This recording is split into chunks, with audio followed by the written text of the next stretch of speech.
Good afternoon, everyone. I'm Liliana Śmiech, Vice President of Warsaw Institute, and it is my pleasure to welcome you to today's very special event, Energy Security versus Energy Independence. I am honored today to host amazing two experts, energy experts, Mate Litkej, Director at Climate Policy Institute from Hungary. Hello, Mate. Hey, everyone. And Shahmar Hayev, Senior Specialist at the Center of Analysis of International Relations from Baku, Azerbaijan. Hello, Shahmar. Hello, everybody. Hello. So, not to waste much of the time, Mate, I would like to start with you with the question, what is Hungary's recipe for the energy sovereignty?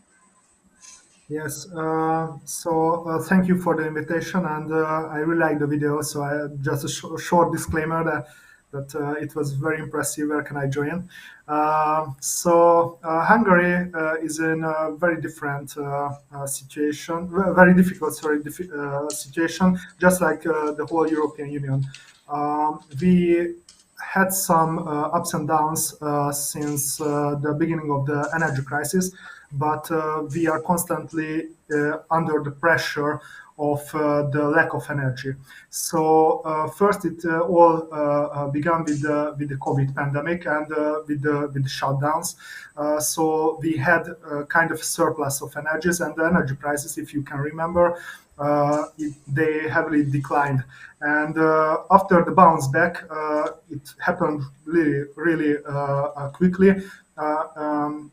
Everybody tried to, recover their companies and countries, and everybody started to use more and more energy, but not just in the EU, but globally, and it caused a sharp energy price soaring.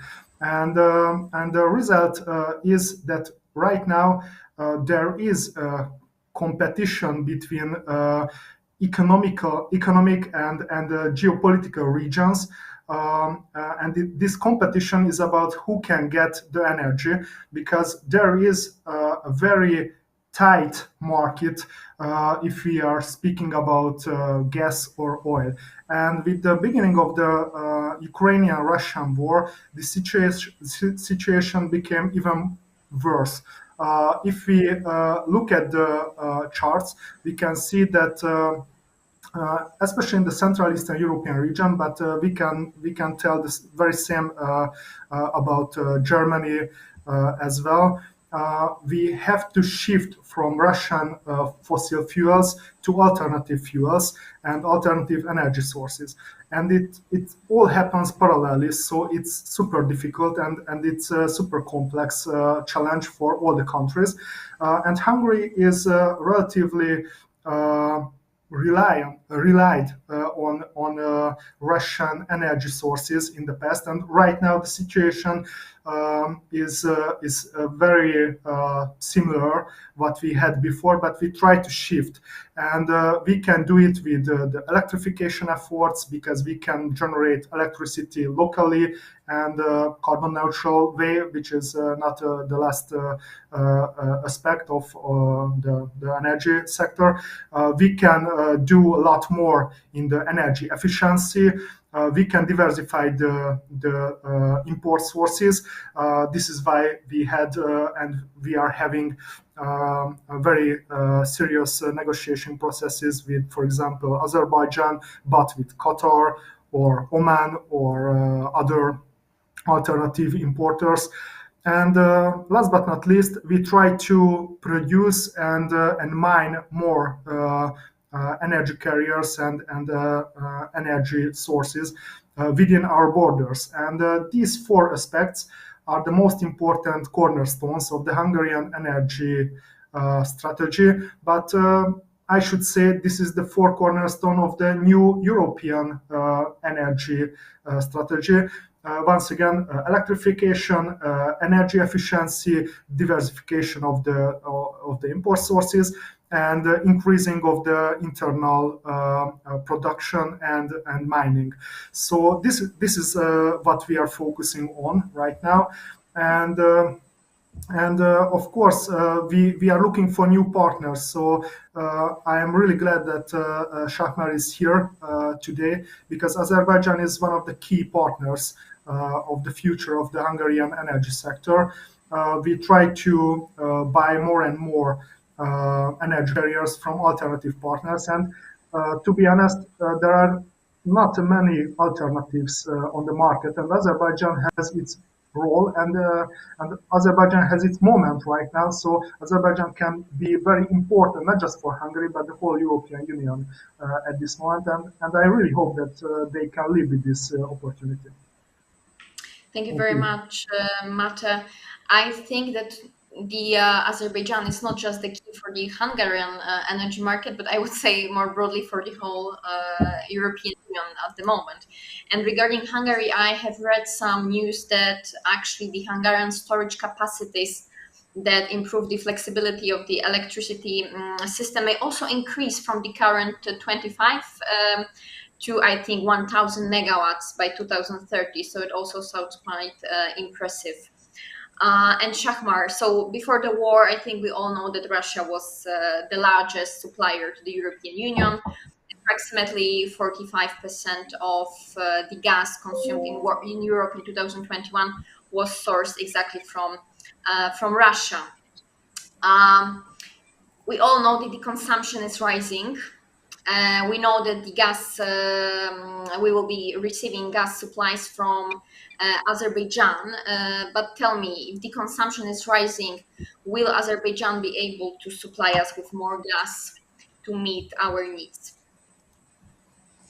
Thank you very much for having me. It's a great pleasure to be here among good friends and good experts. And as you mentioned very well, right now the ongoing Ukraine war has changed the whole geopolitical landscape in Europe and also the traditional energy map of Europe. We know that very well that European gas market dependent actually on Russian cheap energy resources for many years, but the war has changed the situation. But still now, if we look at the numbers, the share of Russian pipeline gas and LNG is about 24%. But European Union needs urgently diversification of supplies and sources. Therefore, Azerbaijani gas and LNG sources will be important to ensure long-term energy security. Azerbaijan and the European Union signed important documents. We now have the memorandum of understanding in the field of energy between EU and Azerbaijan, and according to this document, Azerbaijan and EU will cooperate in the field of energy, and we plan to increase the share of Azerbaijani gas to European gas markets up to 20 BCM by 2027.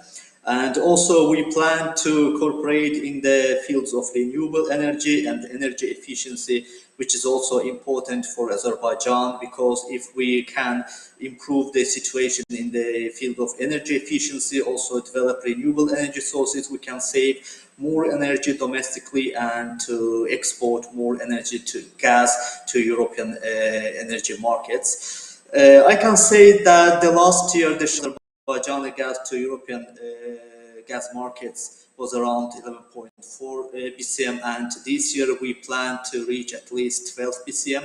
This is plan of Azerbaijan step by step to increase gas resources to European gas markets. And also, you asked the question about the possibility of Azerbaijan. Yes, we have such possibility. We have additional gas reserves like Absheron, Umit, Babek, and we can get more gas from this resource and increase gas to our European partners, and this is very important for them. And I want to also emphasize that Azerbaijan also supported the Solidarity Ring and signed this memorandum of understanding with gas companies in order to increase natural gas supplies also to Central and Eastern European countries. This is very important both for Azerbaijan and for our partners, because this is mutually beneficial for all parties. And once again, I want to emphasize that, for instance, many experts or some of experts can claim that the share of Azerbaijani gas is not so much, but I want to emphasize that this is very important and very crucial for countries which is dependent on single energy supplies, especially on the Russian gas sources. So this is very important for the future diversification. Thank you very much, Shahmar. You mentioned the renewable energy sources, and we will go back to this topic very soon, because Hungary has witnessed actually notable progress in the adoption of renewable energy sources, specifically the solar power in recent times. Mate, Hungary has witnessed extremely big development in this sector. But do you think that the EU's climate policy goals will be met despite this amazing pace? It's a really good question because I don't think that there is a strong connection between the increasing capacities of renewables and reaching the net zero by 2050. As you mentioned, Hungary has right now like 5,000 megawatts of inbuilt photovoltaic capacities. It's incredible, especially if you consider that in 2010, basically we don't have any solar panels in the country, and since then we have more than double what we have right now in nuclear capacities. It's indeed very good progress, but every coin has two sides, and we have like right now serious problems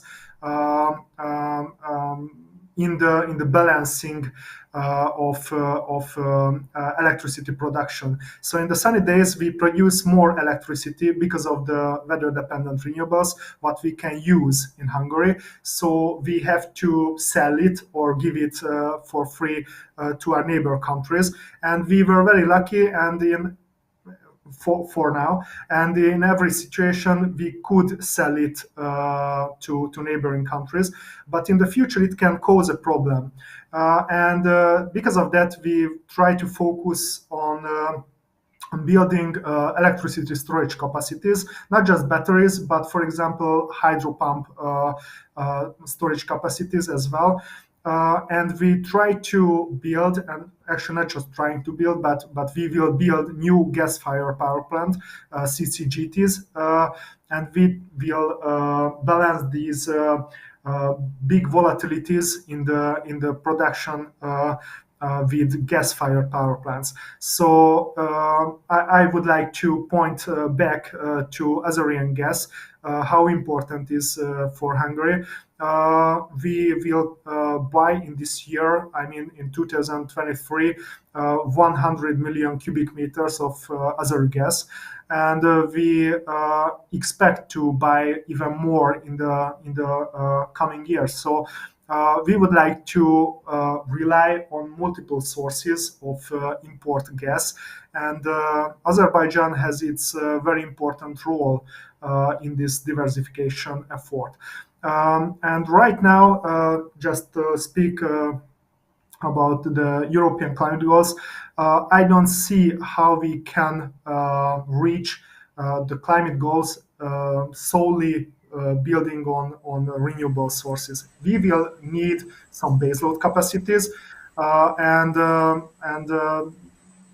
in the recent years, nuclear investments was not supported by the European Commission and many other European member states. We can see a change in that, but globally there is no nuclear renaissance yet. I hope there will be one, because I am very skeptical about how we can reach carbon neutrality without nuclear power. In Hungary, we will build a new nuclear power plant, and we will double the amount of electricity produced by nuclear power plants. And we see some kind of similar changes in Sweden, for example, in France, in the United Kingdom, and in Poland as well. So there will be some kind of a nuclear wave in the European Union.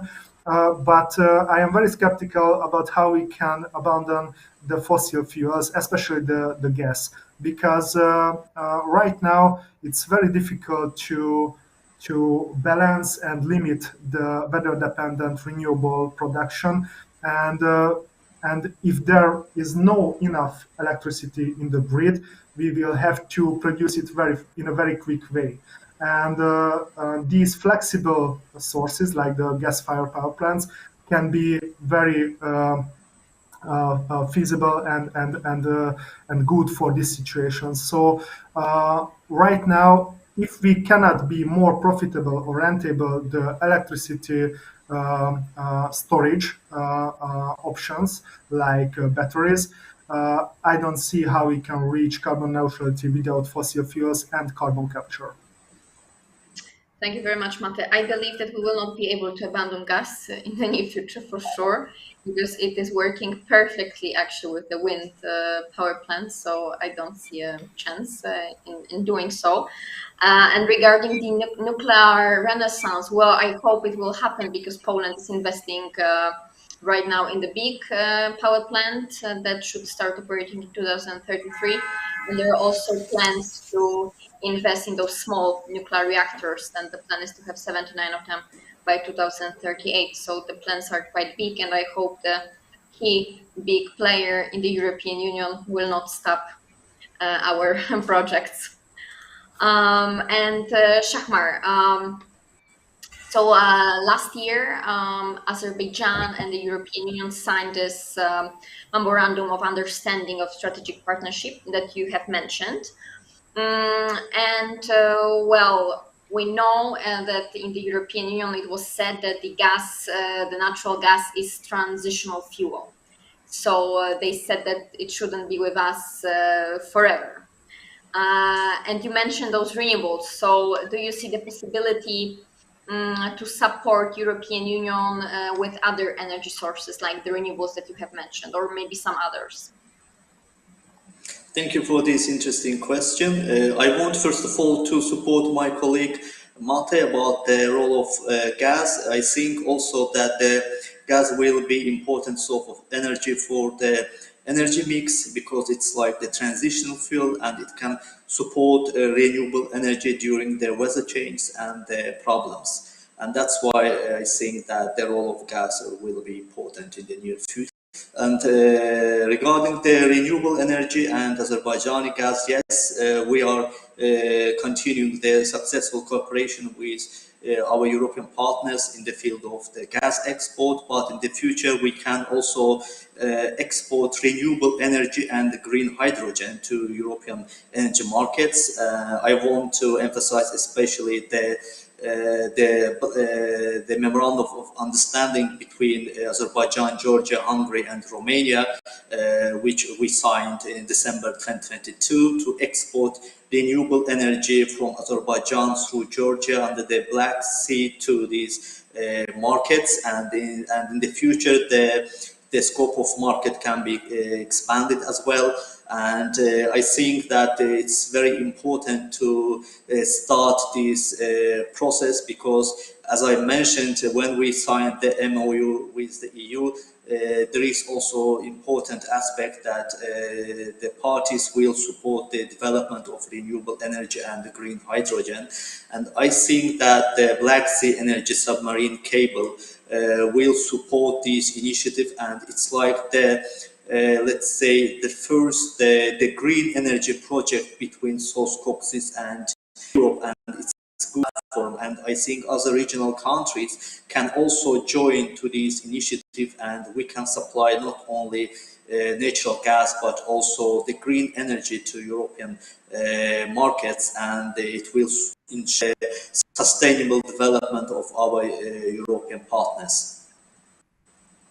Thank you very much. And regarding this investment that you just mentioned about this underwater electric cable, how is this investment going on, and what do you see as the role of such investments for the European countries, but also for the Azerbaijan?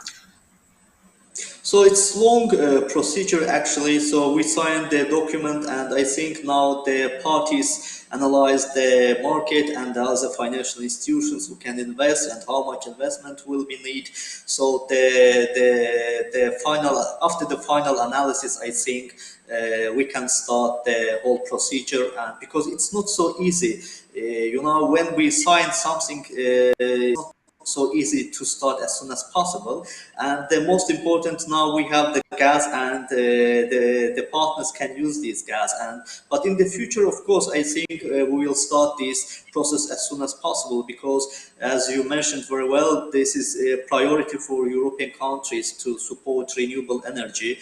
And so that's why I think that we can also develop this initiative, and it's good actually both for Azerbaijan and also for our partners, because Azerbaijan has great potential to develop solar and wind power in the country. And actually we have already signed important contracts with Aqua Power, Masdar, with BP. So in the future we can also develop our potential and to increase the export of renewable energy to European markets. Thank you very much, Shahmar. And Mate, how do you assess the energy cooperation between the countries from, let's say, Three Seas initiative? Because I think we can all agree that the problems we are facing are quite similar. We have quite similar history, and we also understand some challenges better than the Western European countries. So how do you see the energy cooperation between our countries? Actually, it's really fascinating what's happening on the global energy market right now, because previously we knew regional energy markets. So, for example, the gas from Russia came through a pipeline to Hungary and to Austria to Germany, and it was very, limited. It was very local, and it was just between a few countries. And right now, with this crack, a global crack, or this decoupling process from Russia, we just globalized the gas market, and especially the European gas market. And right now, we can accept LNGs. Not just from, Norwegia, but from the United States or from Qatar. And it's a big opportunity for the countries, even for the landlocked countries like Hungary. And this is why we connected ourselves in the electricity grid and in the gas system with all the neighboring countries. We have one nothing to do with Slovenia because the connection is under development with Slovenia. But with every other neighboring country, we have an interconnector. And it's very important because there is a theoretical opportunity that we can accept gas from any direction. And right now, there are three major directions. The first is Croatia and the Greek LNG terminal. We have actually a contract with the Shell, a long-term contract. So they supply us LNG through the Adria pipeline. But we have option on the LNG storage as well. So on the gas storages, so we can buy gas from any other importers and any other companies. We can store gas in these storages. The second direction is actually Romania. There are big hopes in the Hungarian government that Romania can increase the internal production of gas, and they can supply not just themselves, but for example Hungary as well. Especially the Neptune Deep field is very promising. And of course, there is a third way, which is the north direction, and we can accept gas from, for example, Poland. So the Gdansk LNG terminal or other terminals can accept LNG amounts from, for example, the US, and we have the connection to Hungary, and we can buy these gas amounts from Poland or directly from the US or other suppliers. So it's a very important option for Hungary that we have other directions, not just the Russian supply. But of course, I have to mention right now at this moment, we accept huge amounts of Russian gas from the Turkish stream. It's a southern stream, and we have a long-term contract with Russia. So the Hungarian gas supply is heavily dependent on Russia. But we can see similar patterns on the European level as well, because, for example, the Brotherhood pipeline, which is one of the biggest pipeline connecting Europe with Russia, is still working. And of course, it's not with full capacity, but still it's working. In this year, they delivered like 10 billion cubic meters, and they were the second biggest LNG suppliers to Europe as well. So this decoupling process from Russia is not fast enough. We can do more and we should do more, but still there are very important improvements, not just in Hungary, but on the European level as well. Yeah, in a nutshell, that's it. Thank you very much, Mother. I have one question from the audience asking Yes. about the 8th OPEC International Seminar and regarding actually the Azerbaijani energy minister that will take part in it. And I think it starts tomorrow. So the question is whether we can expect any key decisions from this seminar. Well, it's a seminar, so I wouldn't expect any key decisions, but maybe there will be some, ideas on the scene. Maybe Shahmar, you can comment on it. The OPEC events, like the seminars and other meetings, are always interesting and different. But I can't exactly say what will be the final decision during this event. But probably they will discuss the current energy markets and maybe how to decrease the share of oil from the countries, but I can't say real exact. I can't give real exact answer to this question. It will depend on the process and also on the. It's like a ministerial level seminar, so it's hard to say something. But probably they will discuss the current geopolitical situation in the energy markets, especially in turn for oil, crude oil. Thank you very much. And Mate, there's also a question. Well, it's not addressed to you, but I can ask you regarding actually, because it's connected more, let's say, to the European Union. So let me address Okay. it to you. And it's about Germany and France, because Germany and France leaders met recently, and they decided to uh, decarbonize Europe's energy system as soon as possible. And well, in the case of Poland, I would say it's still quite difficult because still our energy mix is highly carbon intensive. Lignite and hard coal account for around 70% of our electricity production. So, do you see any solution for countries like Poland? Because it's not Yeah, possible, so to it's not easy to coal. answer the question. Yeah. So first of all, not all solutions fits for all. So we should consider the differences between countries, and this kind of top-down initiatives what the European Union try to force through are not always working. So we should acknowledge these differences, and we should respect the different conditions of the member states.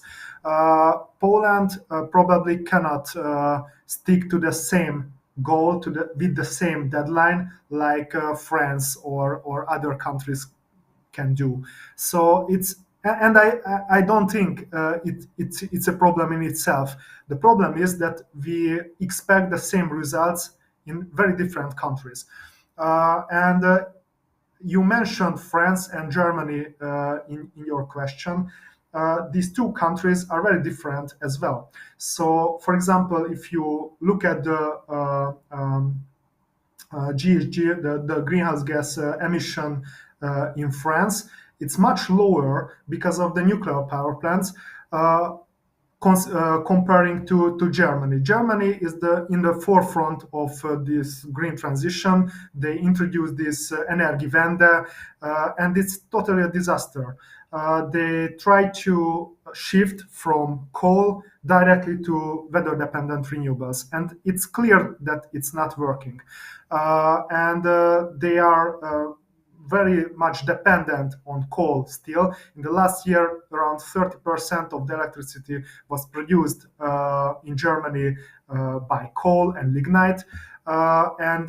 If you look at the GHG emission per capita, Germany is one of the most polluting countries, among the most polluting countries in the European Union. So in communication and in I don't know political agenda, they are very green, but if you look at the facts, they are not. They are not, and it's very important that maybe we should rethink how we would like to achieve this carbon neutrality goal, and if we, I am not in the position that I would or I should give an advice for Poland or for the Polish government, but maybe I would focus on the local conditions more.